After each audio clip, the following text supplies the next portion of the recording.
నమస్తే, నేను సిరి. నిన్న చూసినట్టయితే అన్నమయ్య జిల్లాలో అయితే వైసీపీ నేతలు ఎంపీడీఓ మీద అయితే దాడికి పాల్పడ్డారు. అంటే ఇప్పటికీ వాళ్ళ ప్రభుత్వం మారిపోయినా కూడా ఇంకా మా ప్రభుత్వం అన్నట్టు వాళ్ళు వ్యవహరిస్తున్నారు. సో ఈ ఏదైతే ఈ దాడి జరిగిందో అతన్ని కలవడానికి ఈరోజైతే AP deputy CM Pawan Kalyan గారు అయితే అక్కడ అన్నమయ్య జిల్లాకి అక్కడ వెళ్ళడం జరుగుతుంది. అసలు ఏంటి, ఎందుకు ఇంకా వీళ్ళు ఇలానే చేస్తున్నారు, వీళ్ళు ఆగడాలు ఇంకా ఎందుకు అరకెట్టలేకపోతున్నారు, ఎందుకు ఎండ్ కార్డ్ పడలేకపోతుంది అనే అంశాన్ని మనకి వివరించడానికి మనతో పాటు ఉన్నారు Janasena official spokes person Srinivas గారు. నమస్కారం సార్. సార్, ఇక్కడ చూసుకున్నట్టయితే నిన్న వైసీపీ కార్యకర్తలు కొంతమంది అన్నమయ్య జిల్లాలో ఉన్న ఎంపీడీఓ తన మీద దాడికి పాల్పడడం అది ఎంతవరకు కరెక్ట్ అంటారు? ఎందుకు అంటే గత ప్రభుత్వం హయాంలో వాళ్ళే ఉన్నారు కాబట్టి వాళ్ళు ఎన్ని అరచకాలు చేసినా కూడా అధికారంలో ఉన్నారు కాబట్టి కొంత అదిట అయింది. కానీ ఇప్పటికి కూడా అధికారం మారిపోయినాక కూడా వాళ్ళది కాదు, ఆయన కూడా ఇంకా ఇలాంటివి చర్యలకు పాల్పడుతున్నారు అంటే దీన్ని అసలు ఎలా చూడాలి సార్? అంటే శ్రీ అన్నమయ్య జిల్లా గాలివీడు మన ఆ ఊరిలో ఎంపీడీఓ అతను దళితుడు జవహర్ బాబు అని స్థానిక ఎంపీపీకి సంబంధించినటువంటి వ్యక్తులు వచ్చి ఆ మండల ఆఫీస్లో రూమ్ తాళం కావాలని అడిగారంట. అది లేదనో లేకపోతే వేరే వాళ్ళ దగ్గర ఉందనో ఏదో సమాధానం చెప్తే మాకే రూమ్కి ఇవ్వరా అని చెప్పేసి అని ఆ ఎంపీడీఓ గారిని తలుపులు చాలా అత్యంత పైశాచికంగా కొట్టేశారు, దారుణంగా కొట్టేశారు. ఆ కొట్టడమే కాకుండా నిన్ను చంపేస్తామని కూడా బెదిరించారు. దాంతో అతను చాలా ప్రాణాపాయ స్థితిలో ఉన్న వ్యక్తి హాస్పిటల్లో ఉండి కూడా మాట్లాడాడు. అతను ఒకవేళ వారి మీద చర్యలు తీసుకున్నా ఇమ్మీడియట్గా బెయిల్ వచ్చేస్తే బయటకు వచ్చేస్తే నా ప్రాణానికి మాత్రం రక్షణ లేదు, నాకు ప్రాణ రక్షణ కావాలని కూడా అతను అడుగుతున్నాడు. అది పంచాయతీరాజ్ డిపార్ట్మెంట్కి సంబంధించిన విషయం కాబట్టి పవన్ కళ్యాణ్ గారు చాలా సీరియస్గా దాని మీద రియాక్ట్ అయ్యారు. ఎందుకంటే మీరు అన్నట్టు గత ప్రభుత్వ హయాంలో దళితులు అంటే వాళ్ళు అసలు యాక్చువల్గా గత గవర్నమెంట్ రావడానికి కారణమే మెజారిటీగా దళితులు. పాపం వాళ్ళు 90% ఏవో రాజశేఖర రెడ్డి గారి కొడుకు అనేది ఏదో ఉద్దేశంతో ఇతని వల్ల మాకు ఏదో న్యాయం జరుగుతుందనే ఉద్దేశంతో ఆ రోజు జగన్మోహన్ రెడ్డి గారికి అధికారం ఇచ్చారు. 90% ఏవో దళితులు ఆయన వెనకాల ఉన్నారు. అప్పుడు సరే వారు అధికారంలోకి వచ్చిన కాడి నుంచి మొదలుపెట్టి డాక్టర్ సుధాకర్ దగ్గర నుంచి డ్రైవర్ సుబ్రహ్మణ్యం వరకు అనేక అరాచకాలు దళితుల మీద. అంటే దళితులు అంటే కేవలం ఓటు బ్యాంకే తప్ప అంతకు మించి ఇంకేం కాదు. అదే అహంకారం ఈ రోజు కూడా ఉన్నారంటే ఆశ్చర్యపోవాల్సిన విషయం. ఎందుకంటే అక్కడ కడప, ఉమ్మడి కడప జిల్లా, ఈ అన్నమయ్య జిల్లా ఆ ఏరియాల్లో ఒక విధమైనటువంటి దాని ఏమంటారు అధికార దర్పం కూడా కాదు, కుల దర్పం అన్నలా ఇవన్నా తెలియదు, కానీ ఆ విధమైనటువంటి దర్పం ఈరోజుకి ప్రదర్శిస్తారు. అధికారం కోల్పోయారు, ఆ నిరాశ నిస్పృహలు ఉంటాయి. ఇవన్నీ కలగలిపి స్థానికంగా ఎవరైతే లోకుగా కనిపిస్తారంటే వాళ్ళ మీద వీళ్ళ దాడులు చేయడం. ఈ రోజున అతను ఒక ప్రభుత్వ అధికారి, అతను పిడుగు అంటే ప్రభుత్వ అధికారి, అతని మీద దాడి చేస్తే మనం సరే అక్కడ ఏదో స్థానిక కారణాలో లేకపోతే ఏదో జరిగిందని చెప్పి తేలిగ్గా తీసుకుంటే రాష్ట్రం అంతా అదే పరిస్థితులు ఏర్పడతాయి కదా. చాలామంది అన్నారు ఒక ఎంపీడీఓ మీద దాడి జరిగితే డిప్యూటీ సీఎంగా ఉన్నటువంటి పవన్ కళ్యాణ్ గారు వెళ్ళడం ఏంటి అని ఆశ్చర్యపోయారు. పంచాయతీరాజ్ సంబంధించినటువంటి అధికారుల సంఘం వాళ్ళు ఉంటారు కదా, వాళ్ళు కూడా ఈ రోజున చాలా కృతజ్ఞతాపూర్వకంగా ట్వీట్ చేశారు. పవన్ కళ్యాణ్ గారు స్పందించడం ఏంటి, స్పందిస్తారు మామూలుగా, స్పందించడమే కాదు నేను వస్తున్నాను అక్కడికి అని చెప్పేసి ఈరోజు బయలుదేరైనా వెళ్ళబోతున్నాడు. అంటే అక్కడ ఆ మాత్రం భరోసా కానీ ఇవ్వకపోతే రేపు పొద్దున్న రాష్ట్రంలో ప్రతి చోట ఇదే కార్యక్రమాలు జరుగుతాయి. వాళ్ళు ఎక్కడైతే బలంగా ఉన్నారో అక్కడ ఏ కార్యక్రమాలు తీసుకుంటూ వెళ్ళిపోతారు.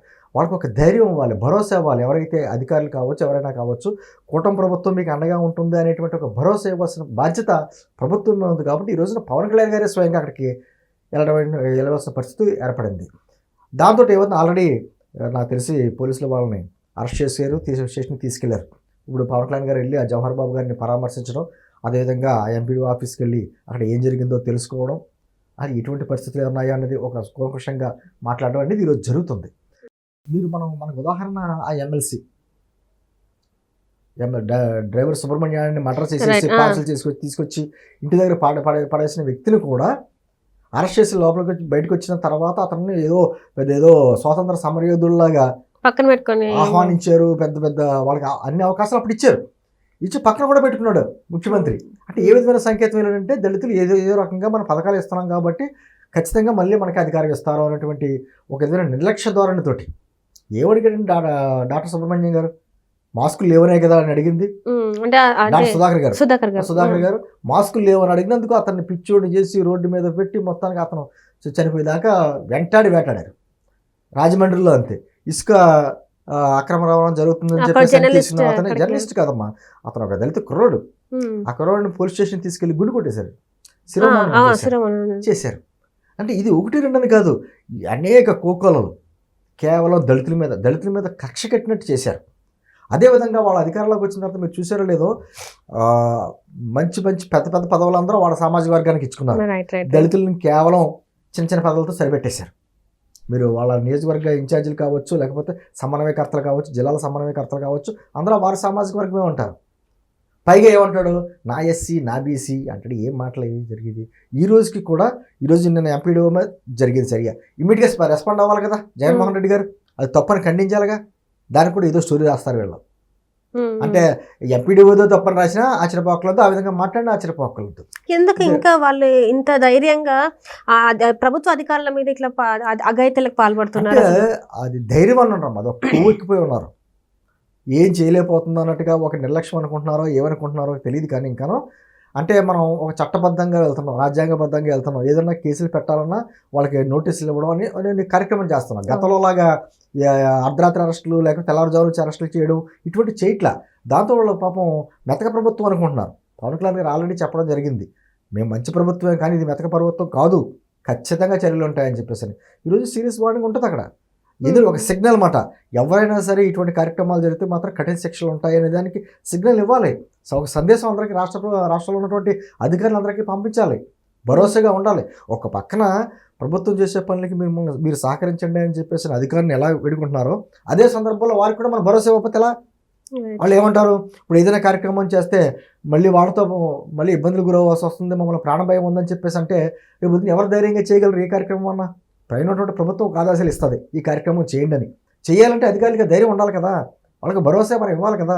ఆ ఇచ్చే కార్యక్రమం ఈరోజు పవన్ కళ్యాణ్ గారు చేస్తున్నారు. ఖచ్చితంగా దీన్ని నిజంగా వాళ్ళకి ఒక రాజకీయ పార్టీ, ఒక విధానమైన పార్టీ అని అనుకుంటే జగన్మోహన్ రెడ్డి గారు కూడా ఖండించాలి.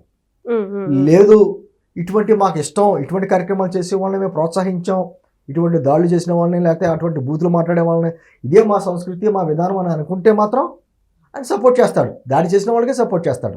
ఏం జరుగుతుందో వెయిట్ చేయాలి. కానీ ఖచ్చితంగా మాత్రం ఎవరి మీదైనా సరే, శ్రీకాకుళం దగ్గర నుంచి చిత్తూరు వరకు కూడా ఎవరైనా ఇటువంటి కార్యక్రమాలు ఎవరైనా పాటు పడితే మాత్రం అన్యాయంగా ఖచ్చితంగా వారి మీద కఠిన చర్యలు ఉంటాయనేటువంటి సందేశం మాత్రం ఈరోజు పవన్ కళ్యాణ్ గారు ఇవ్వబోతున్నారు. Right sir, right. Thank you so much sir.